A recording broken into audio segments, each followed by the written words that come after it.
évalue à peu près 50 milliards par an au moins l'incidence financière des revendications qui sont posées.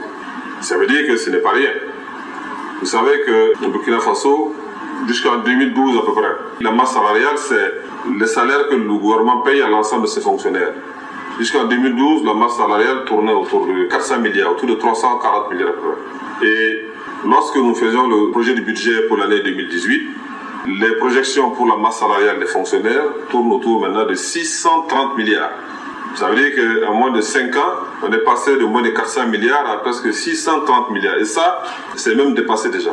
Si je prends en compte les concessions salariales que nous avons faites au cours des 2 derniers mois, et en décembre et en janvier, et qui déjà font que les 630 milliards qui sont projetés pour le budget 2018 sont déjà dépassés.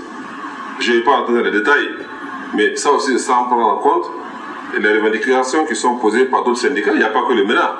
Tout le monde sait que nous avons dû traiter avec les syndicats de la douane. On a dû trouver un accord pour éviter une grève in extremis. Tout le monde sait également que nous sommes actuellement en discussion très avancée avec le syndicat national des policiers.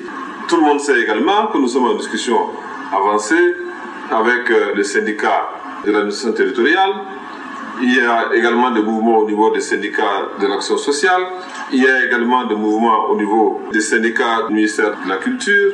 C'est pour dire qu'il y a des mouvements sociaux un peu partout dans la fonction publique. Et toutes ces revendications, et quand vous les mettez bout à bout, ont une incidence considérable sur les moyens de l'État. Alors c'est pourquoi il est bon que les uns et les autres aient conscience que la fonction publique, il n'y a pas qu'un seul syndicat, il n'y a pas que 2 syndicats, il n'y a pas un seul corps, il n'y a pas que 2 corps. C'est au moins un peu moins de 200 000 salariés, c'est autour de 180 000 salariés. Et ça coûte de l'argent. Puisque, je vous ai donné quelques chiffres tout à l'heure, on peut en ajouter un autre. Aujourd'hui, les fameux ratios dont je parle souvent, auxquels je veux souvent référence, qu'on appelle la masse salariale rapportée donc aux recettes fiscales, nous sommes déjà, à fin 2017, on était à plus de 51%, on approchait les 52%. Ça veut dire que les salaires que nous payons donc aux fonctionnaires représentent déjà presque 52% des recettes fiscales de l'État.